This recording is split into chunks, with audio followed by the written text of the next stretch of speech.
Bismillahirrahmanirrahim.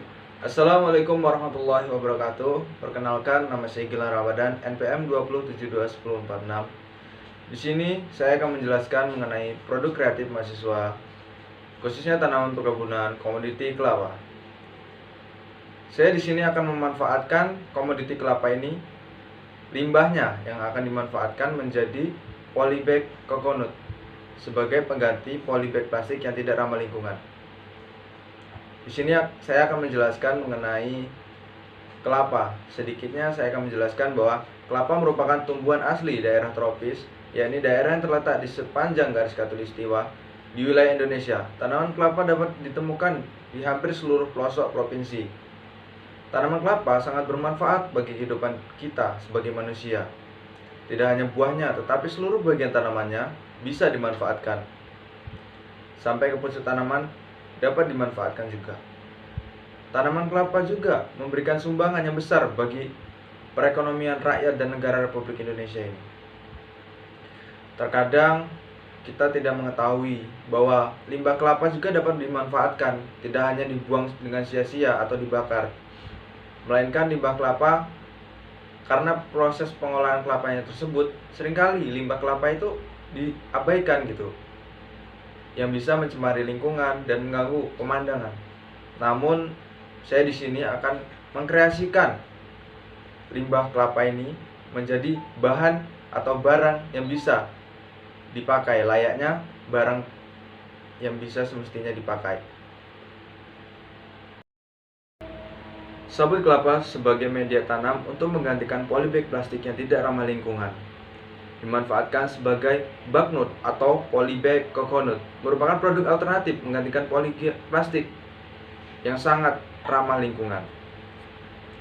Di sini saya akan memberitahukan mengenai analisa ekonomi usahanya dari limbah kelapa tersebut atau sabut kelapa. Analisa ekonominya yaitu kita menggunakan SWOT ya, atau SWOT, analisa SWOT. Yang pertama yaitu strength, kekuatan atau kelebihan. A. Bahan baku mudah didapat. Yang ke B. Tidak mengeluarkan biaya yang besar untuk mendapatkannya. C. Sumber dana mahasiswa potensial. D. Harga produk yang terjangkau atau murah meriah. Yang kedua yaitu weakness atau kelemahan. A. Kesadaran masyarakat yang kurang peduli akan lingkungan sehingga timbullah kelemahan tersebut dari sabut kelapa. Yang B. Kurang minatnya masyarakat untuk mendaur ulang serabut kelapa menjadi barang yang layak digunakan.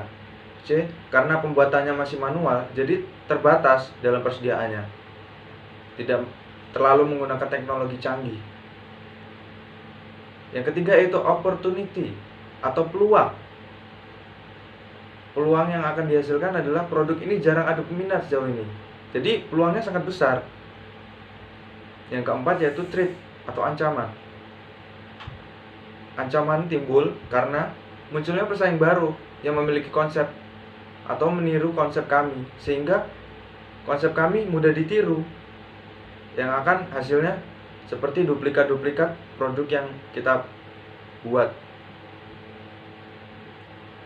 Setelah kita melakukan analisa usaha, kita melakukan analisa biaya. Kita memberikan harga satu polybagnya yaitu Rp5.000. Jika dalam 1 bulan mampu membuat 150 bagnut yaitu atau polybag coconut, maka dalam waktu 5 bulan dapat memproduksi 750 bagnut.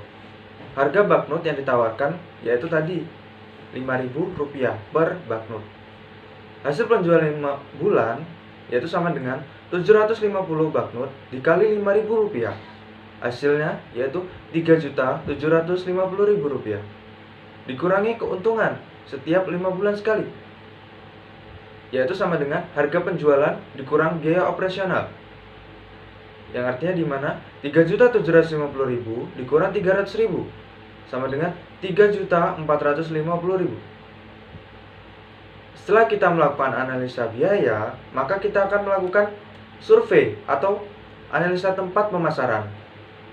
Selain memiliki harga terjangkau pada polybag coconut ini, tempat merupakan salah satu hal yang penting untuk pemasaran.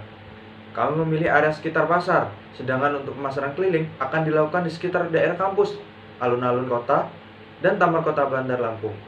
Selain itu, promosi akan dilakukan melalui jejaring sosial seperti WhatsApp, IG, atau Instagram, FB, atau Facebook, Twitter, dan YouTube. Apa saja sih yang perlu dipersiapkan untuk membuat polybag coconut ini? Yang kita persiapkan ada dua, yaitu bahan dan alat. Bahannya yang digunakan cukup mudah. Ada 3, sabut kelapa, lidi, dan air. Yaitu alat. Alatnya yang digunakan ada 4. Palu, pisau, ember, papan kayu, dan bor listrik. Cara kerja pembuatan bakmi sangat mudah, teman-teman. Ada 8 step-step yang harus kita perhatikan. Yang pertama yaitu 1. Rendam sabut kelapa ke dalam air selama 3 jam untuk menetralisir racun yang terkandung di dalam limbah-limbah sabut kelapa tersebut. Yang kedua, masukkan sabut kelapa ke mesin penggiling. Yang ketiga, tiriskan sabut kelapa hingga tidak ada air yang tersisa di dalam sabut kelapa tersebut. Yang keempat, buatlah seperti menggunakan papan kayu dan lidi, lubangi papan kayu dengan bor listrik. Yang kelima, anyam sabut kelapa seperti membuat keset dari sabut kelapa. Masukkan ke atas. Yang keenam, setiap kali dapat 1 baris, rapatkan dengan memukul dari atas agar baknut menjadi lebih rata. Yang ketujuh, ditata sejajar sampai ukuran tertentu. Yang terakhir adalah alasnya sendiri dibuat dengan menyatukan sabut kelapa, kemudian dipukul-pukul dengan palu hingga padat, dan kemudian dibuat seperti anyaman. Sekian penjelasan mengenai produk kreatif mahasiswa dari limbah kelapa. Mudah-mudahan bermanfaat bagi kita semua.